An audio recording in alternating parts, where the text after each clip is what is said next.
Hello दोस्तों, सभी को मेरा नमस्कार। मैं राजेश चौधरी एक बार फिर से स्वागत करता हूं अपने यूट्यूब चैनल पर। तो अभी हमारे क्लास 12 का चौथा चैप्टर चल रहा है, जिसका नाम है इलेक्ट्रिक कैपेसिटेंस, यानी धारिता वाला चैप्टर पढ़ रहे हैं हम। और इसके अंदर हमने संधारित्रों के संयोजन के ऊपर बहुत ही शानदार न्यूमेरिकल किए हैं। लो लेवल से लेके टॉप लेवल तक के सारे न्यूमेरिकल हमने किए हैं, जो 12वीं के विद्यार्थियों के लिए बहुत ही उपयोगी साबित होंगे। इसके साथ ही जो कंपटीशन के विद्यार्थी हैं, जो ये वीडियो देखेंगे संयोजन वाले, उनके लिए भी ये लाभदायक साबित होंगे। और इनमें सवाल भी पढ़ेंगे, ऐसा नहीं सवाल नहीं पढ़ेंगे। तो आज भी इसके कुछ सवाल हमारे रह गए थे, कुछ वेराइटी के, उन्हीं सवालों के बारे में आज हम चर्चा करेंगे। एक सवाल जो हमने छोड़ा था वो गन वाला था भैया ना। तो उसके अंदर क्या हुआ था, इस प्रकार का कोई मैं गन दे रखा था और इसके मैंने आपको कहा था कि दोनों विकर्ण वाले सिरों पर अगर हम बैटरी जोड़ दें, ये 12 संधारित्र थे, इसकी भुजाओं पे लगे हुए इस टाइप के, ये देखो 12 संधारित्र। अब इसके बाद में देखो यहां, तो एक सिरा तो भाई यहां था ही, और एक सिरा ये यहां पर था, है ना। या ये ना लेकर आप ये ले लो तो भी बात एक यहां ले लो, एक यहां ले लो, है ना। सारों की धारिता क्या है, सी है, और 12 संधारित्र है। तो इसको याद रखने की एक ट्रिक भी है भाई। मान लो अगर आप भूल जाओ तो इसको याद रखने की ट्रिक है 363। क्या है भाई, 363। यानी पहले 3 संधारित्र आप जोड़ो समांतर क्रम में, है ना। उसके बाद में आप जोड़ो 6 संधारित्र समांतर क्रम में। देखो भाई ये इस टाइप से। उसके बाद में आप वापस जोड़ो 3 संधारित्र, ये तीनों समांतर क्रम में, है ना। ये देखो, तो सारे 12 हो गए, 6 3 3, है ना, 12 हो गए। अगर आप इसको ध्यान से देखो, ये तीनों समांतर में, ये 6 समांतर में, ये 3 समांतर में, तीनों समांतर में है तो धारिता कितनी हो जाएगी, 3C, है ना।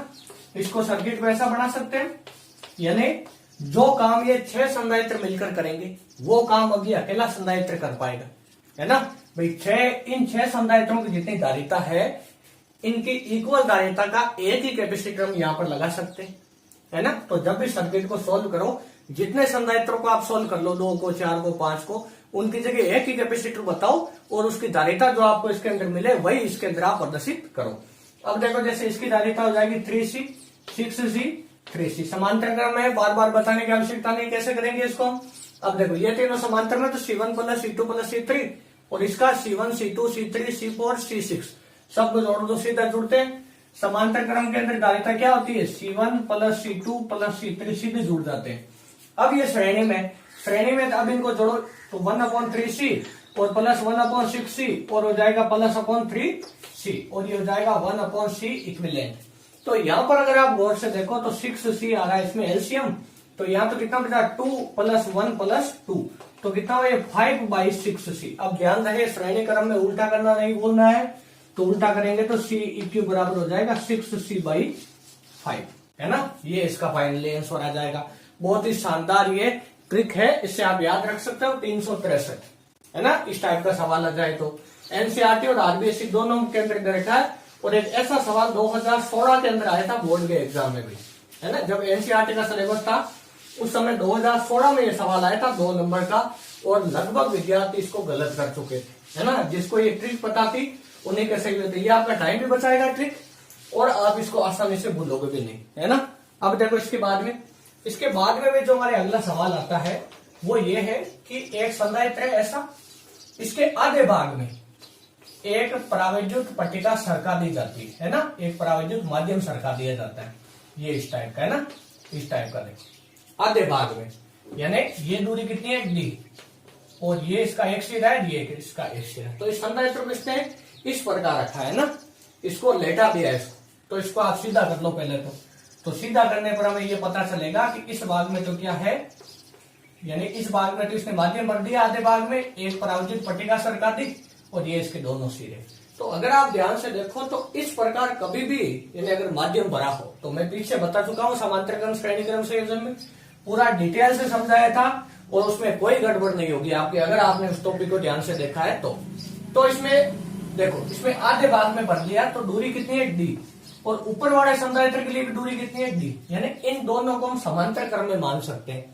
यानी इसको समांतर क्रम में मान के जब हम इसको हल करेंगे तो वही आंसर आएगा जो इसको हम पूरा डिटेल से डेरिवेशन से सॉल्व करेंगे तब। ये मैंने वहां पे आपको प्रूव करके बताया था। अब देखो इसकी धारिता पहले ये बोलता है सी थी, यानी ये माध्यम बनने से पहले कितनी थी सी। जब इस संधारित्र के बीच में केवल हवा थी पूरी जगह तो इसकी धारिता कितनी थी सी। अब इसमें आधे भाग में एप्सिलॉन आर परावैद्युतांक की एक पट्टिका सरका दी इसने आधे भाग में केवल, और आधे भाग में अभी भी वायु है, आधे भाग में तो हवा है वायु है ना। तो अगर आप ध्यान से देखो तो इस प्रकार का कभी भी कॉम्बिनेशन मिले, अगर ऐसे कॉम्बिनेशन मिलता तो श्रेणी क्रम होता, अगर ऐसे आधे आधे भाग में बने तो कौन सा होगा समांतर क्रम। पीछे बता चुका हूं मैं। तो देखो ये इसको हम ऐसा बढ़ा सकते हैं, एक तो कैपेसिटर हो जाएगा ये वाला हो जाएगा इस टाइप का, और एक हो जाएगा आपके ऐसा, है ना। तो इसमें तो माध्यम भरा है एप्सिलॉन आर, और इसमें क्या है हवा, है ना। इसका परावैद्युतांक कितना है 1। अब अगर आप इसको गौर से देखो तो ये समांतर क्रम में है, बीच की दूरी इसके भी डी है और इसके भी डी है, तो बीच की दूरी इसमें भी डी रहेगी। लेकिन इसमें आधी प्लेट में ऊपर परावैद्युत भरा है, आधी प्लेट में हवा है, तो क्षेत्रफल कितना हो जाएगा दोनों का आधा, है ना, a/2 a/2। अब ये बोल रहा है इसकी धारिता अब कितनी होगी। पहले ये जब कुछ नहीं था केवल वायु थी अंदर पूरे में ही, तब धारिता सी थी, तो अब धारिता कितनी होगी। तो अगर आप गौर से देखो तो समांतर क्रम में इक्विवेलेंट धारिता होती है C1 प्लस C2। तो Ceq अंदर इसको C1 माने तो इसमें तो हवा है, और जब हवा वाला संधारित्र होता है तो इसको हम क्या कहते हैं, इसको वायु संधारित्र भी कई बार बोला जाता है ना। तो एप्सिलॉन नॉट a/d इसकी धारिता का सूत्र होता है, और जब माध्यम बदल दिया जाता है क्या होता है epsilon r epsilon not a/d। अब अगर हम यहाँ पे हम गौर से देखें तो क्षेत्रफल आधा हो गया, देखो a/2 तो a/2 रख दो यहाँ पर भी, और दूरी कितनी रहेगी d रहेगी। तो Ceq की वैल्यू कितनी हो जाएगी, Ceq की वैल्यू हो जाएगी एप्सिलॉन नॉट a/d, तो आ गया कॉमन, है ना, 2 भी आ गया कॉमन, तो अंदर क्या बचा 1 प्लस एप्सिलॉन r, क्या यही चीज बची। अब अगर आप ध्यान से देखो तो जब संधारित्र के पूरे में हवा थी तब इसकी धारिता कितनी होती है एप्सिलॉन नॉट a/d, केवल a/d।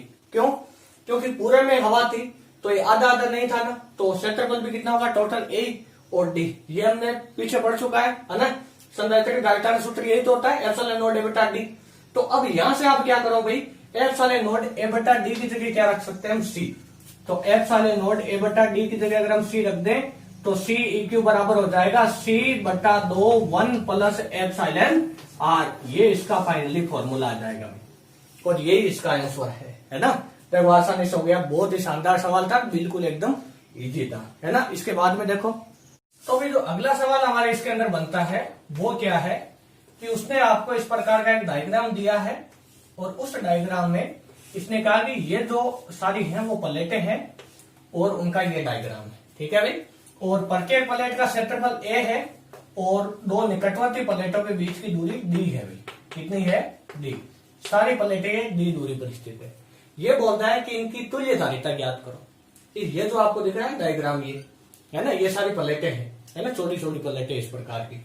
तो ये बोलता है इसकी तुल्य धारिता ज्ञात करो।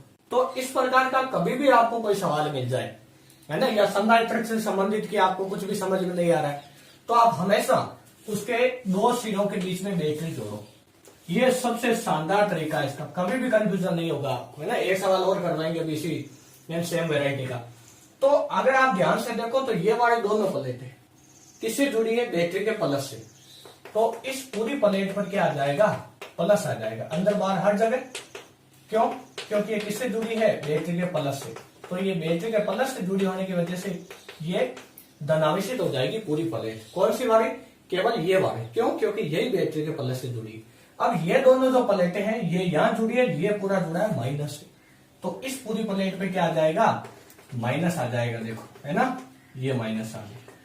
अब आप देखो कि यहाँ पर कितने संधारित्र बन गए, कितने संधारित्र बन गए यहाँ, प्लस माइनस, एक तो ये माइनस प्लस 2 और प्लस माइनस 3, इसका और इसका नीचे वाले आवेश का कोई मतलब नहीं, क्योंकि उधर कोई प्लेटें है ही नहीं। क्योंकि संधारित्र बनने के लिए हमें पता है कि एक प्लेट पर प्लस आवेश होना चाहिए, एक प्लेट पर कौन सा आवेश होना चाहिए, माइनस आवेश होना चाहिए। अब इसके बाद में अगर आप इसे ध्यान से देखो भाई, तो यहाँ पर अगर आप गौर से देखो तो ये संधारित्रों का कौन सा संयोजन हो सकता है, श्रेणी क्रम है या समांतर क्रम है। तो याद करो उस चीज को कि अगर धनावेशित प्लेटों का सभी बिंदु एक ही बिंदु पर जुड़े हों और ऋणावेशित प्लेटें किसी अन्य बिंदु पर एक ही बिंदु पर जुड़ी हो और वो बिंदु अगर बैटरी से जुड़े हो तब तो समांतर क्रम होगा। और पहली प्लेट का दूसरा संधारित्र दूसरी प्लेट की पहली यानी है ना, दूसरे संधारित्र की पहली प्लेट से दूसरे संधारित्र की दूसरी प्लेट तीसरे संधारित्र की पहली प्लेट से जुड़ी हो, है ना, इस प्रकार बिल्कुल एक लाइन में हो, एक ही तार से जुड़ी हो, तब श्रेणी क्रम होगा। या अगर आप ध्यान से देखो तो माइनस वाली प्लेटें एक ही बिंदु पर जुड़ी है और प्लस वाली प्लेटें एक ही बिंदु पर जुड़ी, यानी ऐसा कब होता है? ऐसा कब होता है जब माइनस वाली और प्लस वाली प्लेटें एक ही बिंदु पर जुड़ी हो। संधारित्र 3 बन रहे, 3 बना लिए, ये बैटरी जोड़ दी हमने, है ना, ये देखो, तो ये प्लस वाली है तो ये सारी प्लस वाली प्लेटें और ये वाली माइनस वाली प्लेटें देखो, तो तीनों प्लस वाली प्लेटें एक ही बिंदु पर जुड़ी, तीनों माइनस वाली प्लेटें एक ही बिंदु पर जुड़ी है। तो कौन सा क्रम हुआ? ये क्रम हुआ भाई आपके कौन सा?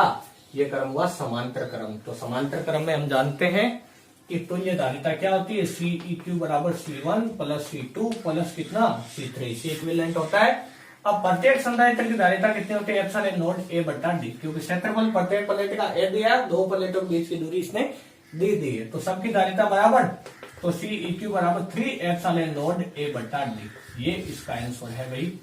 और मेरे हिसाब से ये आपको अच्छे से समझ में आ गया होगा। अब इसके आगे देखो, सेम इसी वैरायटी का एक सवाल लेते हैं लेकिन थोड़ा सा इसे अलग।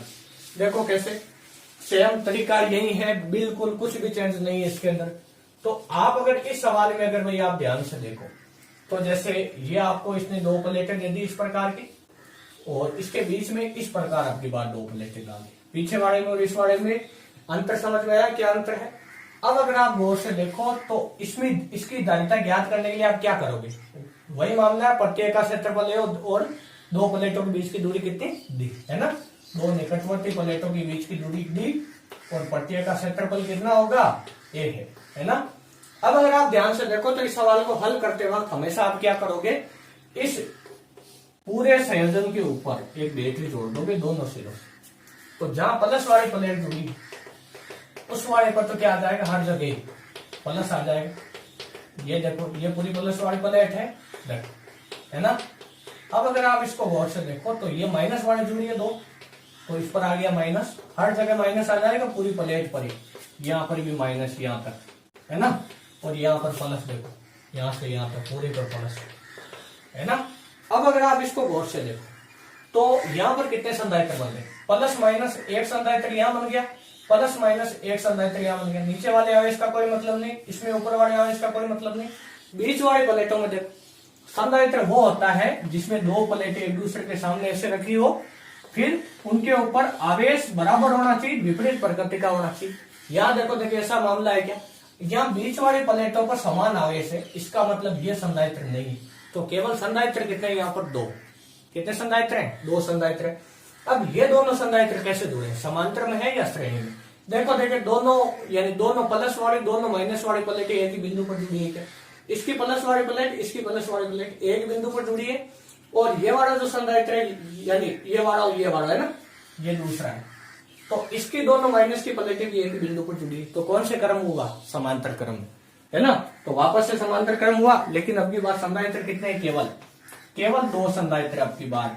तो यहाँ पर तुल्य धारिता हो जाएगी सी ई क्यू बराबर C1 प्लस C2, तो सी ई क्यू बराबर एप्सिलॉन नॉट A बटा D और प्लस एप्सिलॉन नॉट A बटा D, तो सी ई क्यू की वैल्यू हो जाएगी 2 एप्सिलॉन नॉट A बटा D।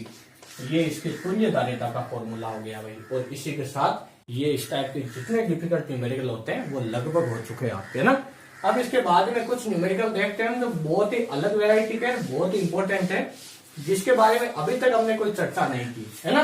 तो इसके बारे में आज हम बात करेंगे।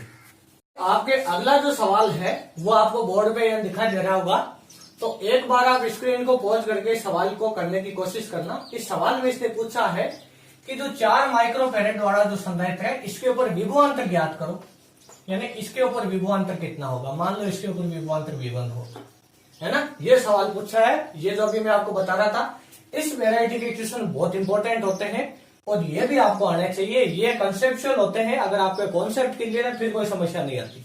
तो अगर आप ध्यान से देखो इस सवाल को, एक बार स्क्रीन को पॉज करके करने की कोशिश करो।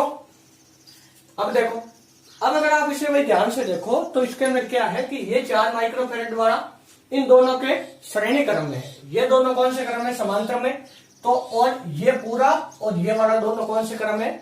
श्रेणी क्रम में। हम जानते हैं श्रेणी क्रम में जो विभवांतर है वो अलग अलग होता है, लेकिन आवेश क्या होता है? बराबर होता है। आवेश क्या होता है? बराबर होता है। तो अगर हमें इसके ऊपर विभवांतर निकालना है तो इसकी धारिता तो हमें पता है, और हम जानते हैं धारिता C बराबर होता है Q बटा V। तो विभवांतर निकालना है तो Q बटा C। अगर हम इस पे आवेश निकाल ले Q और धारिता हमारे पास है इसकी, तो क्या आ जाएगा इसके ऊपर? विभवांतर। तो आवेश निकालने के लिए आवेश कैसे निकालें? हम जानते हैं कि जितना बैटरी से आवेश निकलेगा वही तो इसमें पहुंचेगा, यानी हमें इसमें क्या निकालना है? कुल आवेश। और कुल विभवांतर हमारे पास में है, तो C इक्विवेलेंट बराबर क्या होता है? कुल आवेश बटे कुल विभवांतर। ठीक है भाई। तो कुल इक्विवेलेंट धारिता हम निकाल सकते हैं, तो Q का मान आ जाएगा हमारे पास में CEQ इंटू V। V का मान हमारे पास में 12 वोल्ट है कुल, और कुल धारिता निकाल लो। तो इसमें आपको क्या करना है? अब मेरे हिसाब से इसमें पेन उठाने की आवश्यकता नहीं पड़ेगी। ये 3 और से कितना? 9 हो गया, और ये कितना? 4.5। तो 1/9 प्लस 10/45 पॉइंट हटा दिया मैं, है ना। तो इसको 4.5 1/4.5 माइक्रोफेरेड देखेंगे, तो इसको 45 में, यानी 4.5 का पॉइंट हटा है, बटा में 10 है, और बटा के बटा में था तो ऊपर चला गया। तो इसको सोल्व करो, 45 एलसीएम आ गया, तो 5 और प्लस कितना? 10, 15/45। 15/45 यानी 3। ये उल्टा करेंगे तो कितना आएगा? 3 माइक्रोफेरेड। यानी इसकी टोटल धारिता कितनी आई? CEQ 3 microfarad.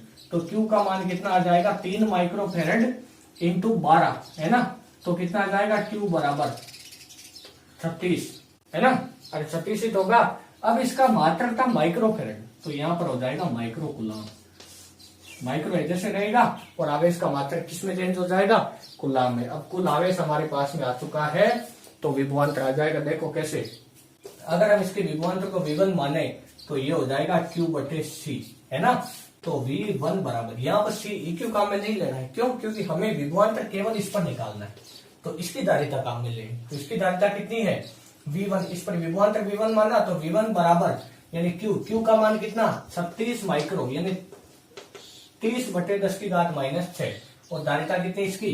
4.5 माइक्रो फेरेड, है ना। तो 4.5 माइक्रो 10⁻⁶, और मात्रक इसका हो जाएगा वोल्ट, है ना। इसको हम सोल्व कर लेंगे, ये तो बढ़ जाएगा। इसका जो आंसर होगा वो इसका सही आंसर होगा। इसी प्रकार से वो आपको किसी पर भी आवेश, किसी पर भी विभवांतर पूछ सकता है। अब इससे थोड़ा सा और टफ लेवल का सवाल लेते हैं, है ना। देखो तो आगे अगला सवाल तो आपके ये जो भाई अगला सवाल है, इसके अंदर ये इस प्रकार दिया है, थोड़ा सा हमने इससे पहले वाले से थोड़ा सा टफ सवाल लिया है। तो इसमें अगर आप गौर से देखो तो उसने कहा 3 संधारित्र है जो चित्रानुसार लगेंगे। यहाँ पर ये भू संपर्कित है, यानी ये माइनस वाले प्लेट मान सकते हैं, इधर बैटरी जोड़ेंगे तो प्लस वाले प्लेट। अगर आप इसको गौर से देखो तो इसकी धारिता 20 माइक्रोफेरेड, 30 माइक्रोफेरेड, 15 माइक्रोफेरेड, और इसका जो विभवांतर है भाई, यानी V1 का जो विभवांतर है वो कितना है? 90 वोल्ट। यानी यहाँ पर जो विभवांतर लगाया गया है वो है आपका 90 वोल्ट भाई। कितना है? 90 वोल्ट है। तो अगर आप इसको गौर से देखो तो यहाँ पर हमें क्या करना है? अब या विभवांतर की जगह यहाँ विभव लिख सकते हैं, V1 विभव, है ना। ये विभव दे दिया, इसका विभव कितना है? 90 वोल्ट है। इसका विभव कितना हो जाएगा? 0। तो इस पूरे संयोजन के दोनों सिरों पर विभवांतर कितना हो जाएगा? डेल्टा V बराबर V2 माइनस V1, यानी 90 माइनस 0 कितना हो जाएगा? 90 वोल्ट। यानी इस संयोजन के ऊपर जो पोटेंशियल डिफरेंस है वो कितना है? 90 वोल्ट है। तो अब इसने हमें पूछा इसके ऊपर विभवांतर कितना होगा, इस पर विभवांतर आपको बताना। तो वही वाला तरीका, पहले तो सबसे पहले कुल आवेश हमें निकालना है। तीनों श्रेणी क्रम में, तो तीनों पर आवेश क्या होगा? सेम होगा। तो यहाँ पर सबसे पहले इसकी इक्विवेलेंट धारिता निकाल लो। तो 1/C इक्विवेलेंट बराबर हो जाएगा 1/C1 plus 1/C2 plus 1/C3। तो 1/CEQ बराबर देखो 1/20 प्लस 1/30 प्लस 1/15। तो इसका एलसीएम कितना आ जाएगा? 60 आ जाएगा भाई। 60 आ जाएगा। 3 प्लस 2 प्लस कितना? 4। तो कितना हो गया? 6 और 3 9, है ना। तो 9 बटे कितना? 60 हो जाएगा। तो ये तो 20 हो गया, और ये 3 उल्टा करेंगे तो 20/3 माइक्रोफेरेड। ये क्या है? इसकी इक्विवेलेंट कैपेसिटेंस आई, यानी तुल्य धारिता। अब हमें इसकी तुल्य धारिता मिल गई पूरे सर्किट की। तो पूरे सर्किट की तुल्य धारिता हमारे पास में है 20/3 माइक्रोफेरेड। अब हम क्या करेंगे? पूरे में आवेश निकालेंगे, कुल आवेश। तो इक्विवेलेंट धारिता बराबर होता है कुल आवेश बटे कुल विभवांतर, है ना। तो Ceq का मान तो कितना, तो Q बराबर हो जाएगा Ceq इंटू वी। Ceq का मान कितना 20/3 और वोल्टेज कितना 90 वोल्टेज, है ना। तो ये कितना हो जाएगा 30 हो जाएगा। तो Q बराबर अगर आप इसको ध्यान से देखो तो ये हो जाएगा 600 माइक्रो कूलम, है ना, क्योंकि धारिता किसमें थी माइक्रो फैराड में। तो यह कितना आ जाएगा माइक्रो का जैसे रख देना 10 की घात -6 मात्रा चेंज होकर कूलम में हो जाएगा। तो आवेश आएगा 600 माइक्रो कूलम। अब इसके बाद में देखो प्रत्येक पर आवेश आ गया तो इस पर विभवांतर निकालना है। तो ये तीनों श्रेणी क्रम है, तो जितना आवेश इस पर होगा उतना इस पर होगा और उतना इस पर होगा, तो ये टोटल आवेश के बराबर होगा यहाँ पर। तो अगर आप इसे ध्यान से देखो भाई तो यहाँ पर C2 बराबर क्या होगा Q बटे V2। तो V2 की वैल्यू कितनी हो जाएगी, यहाँ पर V2 की वैल्यू हो जाएगी Q अपॉन C2। तो V2 बराबर Q की वैल्यू तो 600 और C2 की वैल्यू कितनी हो जाएगी यहाँ पर कितने रखे देखो 30, है ना। तो 0 से 0 कट गया तो V2 बराबर कितना आया ये 20 वोल्ट। कितना आया भाई 20 वोल्ट। ये इसके ऊपर विभवांतर हो गया। बहुत इजी सवाल था देखो, है ना। अब इसके बाद में आगे देखो, अगला सवाल ये हमारे है कि जैसे उसने कहा आपसे कि ये कैपेसिटर है, इस कैपेसिटर में उसने परावैद्युतांक यहाँ पर भर दिया, पदार्थ भर दिया परावैद्युतांक यहाँ पर ऐसे,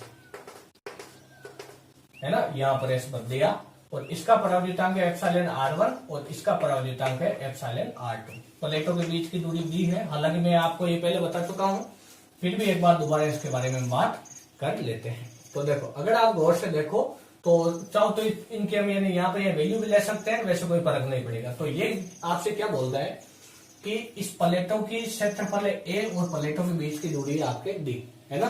और जब इनके बीच में ये माध्यम नहीं भरा था तब इसकी धारिता थी सी। तो ये बोल रहा है इसकी इक्विवेलेंट धारिता ज्ञात करो। तो मैंने कहा था कि सबसे पहले इस चित्र को सीधा करो और सीधा करने के बाद में हम देखेंगे कि इसमें इस प्रकार ये पदार्थ भरा हुआ है। तो इसमें अगर आप ध्यान से देखो तो ये इसकी तुल्य धारिता वैसी होगी जब ये दोनों कौन से क्रम में जुड़े हो, श्रेणी क्रम में जुड़े हो या समांतर क्रम में, है ना। ये मैंने आपको वहां पे प्रूव करके बताया था। तो यहाँ पर हमें यह देखना है कि समांतर में जुड़े हैं या श्रेणी में। तो कभी भी अगर माध्यम वो ऐसे भरे, इस प्रकार की प्लेटें रख दे तब तो वो सारी श्रेणी में होगी, ऐसे रख दे तब कौन से क्रम में होगी, समांतर क्रम में होगी। तो यहाँ पर क्या हो जाएगा, ये दोनों समांतर क्रम में, यानी इसको हम ऐसे बना सकते हैं, इन दोनों प्लेटों को हम ऐसे बना सकते हैं।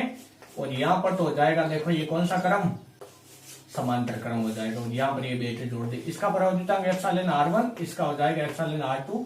दोनों प्लेटों के बीच की दूरी डी, इसमें भी दोनों प्लेटों के बीच की दूरी कितनी डी, क्योंकि इसकी भी डी रहेगी, इसकी भी डी रहेगी, है ना, इसकी भी डी, इसकी भी। लेकिन क्षेत्रफल आधा हो जाएगा देखो, क्योंकि आधी दूरी में भरी है ना। तो इस क्षेत्रफल इनका आधा आधा हो जाएगा। तो क्षेत्रफल इसका a/2, इसका भी कितना a/2। तो यहाँ से दोनों समांतर क्रम में है तो इक्विवेलेंट कैपेसिटेंस हो जाएगी C1 + C2। अब हम जानते हैं तो माध्यम भरा होता है तो संधारित्र की धारिता का सूत्र होता है epsilon not epsilon R A/D। तो यहाँ से Ceq की वैल्यू हो जाएगी एप्सिलॉन R1, C1 की वैल्यू, क्योंकि एप्सिलॉन R1 परावैद्युतांक भरा है, क्षेत्रफल a/2d, है ना। और यहाँ पर गुणा हो जाएगा एप्सिलॉन नॉट A। तो ये भाई हमारे इसकी धारिता आ गई प्लस इसकी धारिता कितनी होगी epsilon R2 epsilon not A/2d, है ना। क्षेत्रफल कितना हो गया a/2।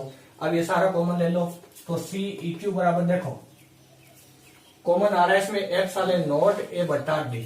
तो Ceq बराबर कॉमन आ रहा है एप्सिलॉन नॉट A/d। और यहाँ पर अंतर क्या रह जाएगा इसके अंदर, एप्सिलॉन नॉट A/d तो कॉमन आ गया, तो epsilon R1 plus epsilon R2, और इसमें 2 भी आ रहा है कॉमन। अब इसकी जगह क्या लिख सकते हैं भाई, यहाँ पे अभी बताई थी मैंने, इसकी धारिता कितनी होती है जब ये हवा भरी होती है इस दोनों प्लेटों के बीच में, है ना। जब इसके बीच में माध्यम नहीं भरा था तब इसकी धारिता कितनी थी, ये वाले। तो इस पूरे की जगह क्या रख सकते हैं हम, C रख सकते हैं। तो C/2 epsilon R1 plus epsilon R2। ये आपके बहुत ही अच्छा सवाल था, देखो एकदम इजी वे में हो गया। अब इसके बाद में जो भाई अगला सवाल है वो आपको घर से करना है। और अगर आपसे ये सवाल आप इसको सॉल्व नहीं कर पाओ तो आप इसके बारे में कमेंट बॉक्स में लिख देना। ये जो सवाल है वो है भाई हमारे कि एक कैपेसिटर है जिसमें यहाँ पर तो भरा है एप्सिलॉन R1 परावैद्युतांक का और यहाँ पर भरा है एप्सिलॉन R2 परावैद्युतांक का। प्रत्येक प्लेट का क्षेत्रफल A है, बीच की दूरी D है। तो ये दोनों भाई श्रेणी क्रम में होंगे, इसके अंदर ध्यान रखना। और बीच की दूरी अगली बार कितनी हो जाएगी, आधी। लेकिन क्षेत्रफल कितना रहेगा, अभी भी ए रहेगा प्रत्येक प्लेट का। तो श्रेणी क्रम वाला फॉर्मूला लगा देना, इसको सॉल्व कर देना, है ना। ये आपके देखो संधारित्र के ऊपर जितने टाइप के न्यूमेरिकल बनते थे सारे करवा दिए मैंने। अब इसके बाद में आगे चलते हैं कुछ कॉन्सेप्ट पर। अगला जो हमारे टॉपिक है वो है संधारित्र में संचित ऊर्जा। संधारित्र में संचित ऊर्जा, ये भी काफी बहुत शानदार टॉपिक है, काफी अच्छा टॉपिक है। तो इसके अंदर क्या होता है कि संधारित्र में ऊर्जा किस प्रकार संचित होती है, इसके बारे में हम खास तौर से बात करेंगे। तो देखो, जब भी इस संधारित्र को चार्ज किया जाता है, जैसे ये संधारित्र अभी उदासीन है, न्यूट्रल है, तो इसको जैसे हम किसी बैटरी से कनेक्ट करते हैं तो ये वाली प्लेट पर तो आ जाता है धनावेश और इस वाली प्लेट पर आ जाता है ऋणावेश। और बैटरी कुछ कम चार्ज रह जाती है, यानी इसके पहले इसकी तुलना में ऊर्जा कम हो जाती है और वो ऊर्जा किसमें चली जाती है, संधारित्र में।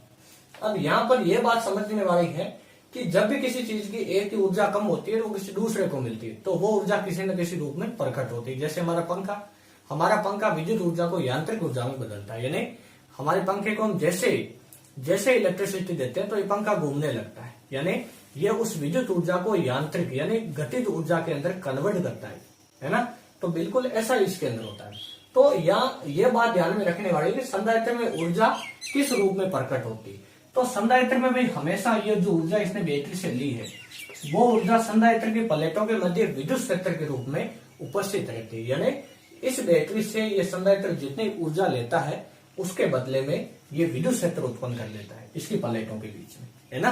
तो ऐसा भी सवाल आ सकता है कि संधारित्र में ऊर्जा किस रूप में संचित होती है ना, या संधारित्र को दी गई ऊर्जा किस रूप में संचित होती है। तो आपको यह लिखना है कि संधारित्र जितनी ऊर्जा लेता है उस ऊर्जा के बदले में विद्युत क्षेत्र उत्पन्न कर देता है, यानी संधारित्र द्वारा ली गई ऊर्जा संधारित्र की प्लेटों के मध्य विद्युत क्षेत्र के रूप में उपस्थित होती है या संधारित्र में विद्युत ऊर्जा के रूप में संचित हो जाती है ना।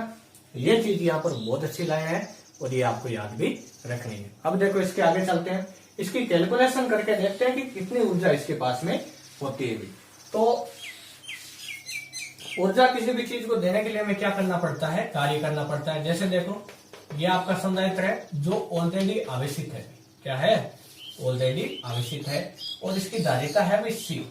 कितनी इसकी धारिता, सी है। बैटरी नहीं जोड़ो तो भी काम चल जाएगा। देखो अब आपको क्या करना है, यहां से कोई प्लस क्यू आवेश निकालना है, इस प्लेट से नहीं इस वाले से प्लस का डी क्यू आवेश निकालना आपने, है ना। बहुत ही छोटा आवेश इस माइनस वाली प्लेट से। पहले इसे ये प्लेट ऋणावेशित है और हम जानते हैं प्लेट को ऋणावेशित करने के लिए उसमें इलेक्ट्रॉन डालने होते हैं, है ना। तो हमने क्या किया, इसमें से कोई धनावेश निकाला, है ना, और इसमें से धनावेश निकालने के बाद में कोई डीक्यू उसको इधर लेके जा रहे हैं। तो अगर हम गौर से देखें तो ये प्लस का डीक्यू है और ये प्लेट क्या है, धनावेशित है। तो ये वाला डीक्यू आवेश इस प्लेट पर आसानी से नहीं आएगा। क्यों? क्योंकि जो पहले से जो इसके ऊपर धनावेश है वो इस आवेश को यहाँ पर आने नहीं देगा, यानी ये इसका विरोध करेगा। लेकिन जब हम इस आवेश को यहाँ पर जबरदस्ती ले जाके यहाँ पर फिट कर देंगे, तब यहां से यहां तक इसको जबरदस्ती ले जाने की हमें कुछ कार्य करना पड़ेगा, है ना। क्योंकि ये वाला आवेश ये वाला आवेश नहीं चाहता कि ये आवेश इस प्लेट तक पहुंचे, क्योंकि दोनों पर समान आवेश है तो दोनों के बीच में रिपल्सन होगा। तो ये वाला आवेश जबरदस्ती यहाँ तक लेकर जाने के अंदर हमारी ऊर्जा में कुछ कमी होगी। जैसे हम कोई जमीन से कोई पत्थर उठाते हैं, तो जैसे कोई पत्थर उठाते हैं तो पृथ्वी की ग्रेविटी नहीं चाहती कि वो पत्थर ऊपर उठे, तो हम उसको जबरदस्ती उठाते हैं, है ना। पृथ्वी ग्रेविटी क्या चाहती है कि वो पत्थर जमीन से चिपका रहे, लेकिन हम उसे जबरदस्ती पृथ्वी से ऊपर उठा लेते हैं। तो जैसे हम उसको जबरदस्ती ऊपर उठाते हैं तो हमारी ऊर्जा कुछ कम होती है, हमें थकान की अनुभूति होती है ना। तो वो जो हमारी ऊर्जा में कमी हुई है वो ऊर्जा कहाँ चली जाती है, उस पत्थर में स्थितिज ऊर्जा के रूप में संचित हो जाती है। ऐसा ही किसी धनुष के साथ होता है, जब उसकी कमान को खींचा जाता है तब हम उसको जबरदस्ती खींचते हैं उसकी प्रत्यास्थता के विरुद्ध, है ना। वो जो उसमें प्रत्यास्थ बल लगता है उसके विरुद्ध हम उसको खींचते हैं तो उसमें स्थितिज ऊर्जा संचित हो जाती है। सेम यही कहानी यहाँ पर होती है। तो यहाँ पर ये जो बैटरी से जो आवेश या बैटरी की जो ऊर्जा कम होती है, वास्तव में वो ऊर्जा कम क्यों होती है, क्योंकि इसके ऊपर मान लो शुरुआत में ये संधारित्र उदासीन था, इसके ऊपर बैटरी से एक प्लस आवेश आया, तब तो इसको कोई जोर नहीं आया, इस पर एक माइनस आ गया। लेकिन जब बैटरी ने दूसरा प्लस यहाँ पर भेजा, तब ये इस वाले प्लस में इस वाले प्लस को यहाँ पर आने नहीं दिया, यानी जबरदस्ती करनी पड़ी। तो बैटरी को इस आवेश को यहां तक ले जाने में कुछ ऊर्जा खर्च करनी पड़ी और बैटरी की ऊर्जा कम हो गई, यानी थोड़ी सी डिस्चार्ज हो गई, है ना। फिर तीसरा आवेश आया तो इस आवेश को इसकी तुलना में और ज्यादा विरोध का सामना करना पड़ा। क्यों? क्योंकि अब ये दोनों नहीं चाहते कि ये बड़ा आवेश यहाँ पर आए। और जब यहाँ पर बहुत सारे आवेश हो जाते हैं तब बैटरी को जितना आवेश इसके ऊपर बढ़ता जाता है तो बैटरी की ऊर्जा उतनी ही ज्यादा खर्च होती जाती है ना। क्यों? क्योंकि ये वाला आवेश उस आने वाले आवेश का प्रबलता से विरोध करता है और उसको आने नहीं देता है। तो जब हम किसी आवेश को यहाँ पर जबरदस्ती लेकर चले जाते हैं, जैसे मान लो डीक्यू को यहाँ लाके फिट कर दिया हमने, है ना, तो अब ये आवेशित हो चुकी और इसको यहाँ से यहाँ तक लाने में हमें कुछ ऊर्जा खर्च करनी पड़ी। और वही ऊर्जा इस संधारित्र में किसके रूप में संचित होती है? विद्युत ऊर्जा के रूप में, यानी इलेक्ट्रिक एनर्जी होती है। कौन सी एनर्जी होती है भाई? इलेक्ट्रिक एनर्जी होती है। इलेक्ट्रिक एनर्जी, है ना, इलेक्ट्रिक एनर्जी के रूप में ये संचित हो जाती है। अब ये इलेक्ट्रिक एनर्जी किसके रूप में प्रकट होती है? ये प्रकट होती है कि जितनी ऊर्जा इस संधारित्र ने ली थी उसके बदले में ये क्या उत्पन्न कर देता है? विद्युत क्षेत्र, यानी इसकी प्लेटों के बीच में क्या उत्पन्न कर देता है? विद्युत क्षेत्र उत्पन्न कर देता है। तो संधारित्र के बारे में यह कहा जाता है कि संधारित्र को दी गई ऊर्जा संधारित्र के प्लेटों के मध्य विद्युत क्षेत्र के रूप में उपस्थित रहती है। तो यह आपके विद्युत ऊर्जा का टॉपिक था। अब इसकी कैलकुलेशन करते हैं और इसका फॉर्मुलेशन करते हैं। इसका फॉर्मूला कैसा आता है, है ना। तो देखो, तो भाई फॉर्मूला हम कैसे निकालेंगे उसको ड्राइव करते हैं। तो एक संधारित्र है जो पहले से आवेशित है और इसकी प्लेटों के बीच में विभवांतर कितना है? अभी V डैश है। मान लो यहां से कोई डीक्यू आवेश निकला। कौन सा आवेश निकला? डीक्यू आवेश प्लस डीक्यू, और उसको इससे यहां से इस प्लेट तक लेकर जाना है। तो हम जानते हैं कि किया गया कार्य W बराबर क्या होता है? आवेश गुणा विभवांतर। तो अभी इसके इस प्लेट के सिरों पर विभवांतर कितना मान लेते हैं हम? V डैश मान लेते हैं। तो यहाँ पर भी आवेश बहुत छोटा है, डीक्यू को लेकर जा रहे हैं, तो किया गया कार्य भी क्या होगा? DW, यानी बहुत कम होगा। तो DW बराबर DQ V डैश हो जाएगा। V डैश क्या? प्लेटों के बीच का विभवांतर है। अब यहाँ पर मैं इसकी धारिता क्या होगी संधारित्र की? संधारित्र पर अभी आवेश है Q, कितना है? Q आवेश है, विभवांतर कितना है? V dash. तो धारिता हो जाएगी Q बटा V डैश, है ना। यहाँ पर ये DQ काम में नहीं लेना है क्योंकि धारिता में प्लेटों पर जो आवेश होता है उसको काउंट करते हैं। प्लेटों पर आवेश कितना है? Q। तो C बराबर Q बटे V डैश। तो V डैश बराबर हो जाएगा Q अपॉन C। तो DW बराबर हो जाएगा भाई DQ और ये हो जाएगा आपके Q बटा C। तो DW बराबर हो जाएगा ये Q बटा C, या 1/C को बाहर ले लो और Q DQ हो जाएगा। अब दोनों तरफ इंटीग्रेशन कर दो, समाकलन कर दो। तो जब दोनों तरफ समाकलन करेंगे तो सबसे पहले कार्य 0 था और बाद में W हुआ। 0 से W तक लिमिट लगा देंगे और पहले इसमें आवेश कितना था? मान लो 0 था और बाद में DQ को यहाँ पर भेजने के बाद में मान लो आवेश Q से बदलकर कैपिटल Q हो जाता है। तो 0 से कितना कर देंगे हम? कैपिटल Q कर देंगे। तो इसके बाद में देखो यहाँ पर, यहाँ से 0 से कितना हो गया? Capital Q। अब तो बस कैलकुलेशन है। तो यहाँ तो DW का इंटीग्रेशन हो जाएगा W, और यहाँ पर upper limit minus lower limit, तो W माइनस 0 तो W लिख देंगे। 1/C आ गया बात। अब हम जानते हैं x dx का इंटीग्रेशन क्या होता है? x की पावर n+1 बटे n+1, क्या यही होता है? और ये नीचे समाकलन है क्योंकि लिमिट दी हुई है इसके अंदर, है ना। तो ये हो जाएगा आपके Q² बटा 2 और इसकी लिमिट हो जाएगी 0 से लेके कैपिटल Q तक। तो W बराबर हो जाएगा 1/C अपर लिमिट, और यहाँ पर कितना हो जाएगा? C को बाहर ले लेना अपर लिमिट, और 2 को बाहर ले लो, Q² बटा 2 हो गया तो अपर लिमिट, और ये हो जाएगा माइनस की लोअर लिमिट, है ना। तो W बराबर कितना आ जाएगा? 1/2C, और ये हो जाएगा आपके Q²। क्या आ जाएगा भाई? 1/2 या 1/2C इंटू Q², यानी W बराबर क्या आया? Q² upon 2C। ये आया भाई, यानी इसकी क्या आई?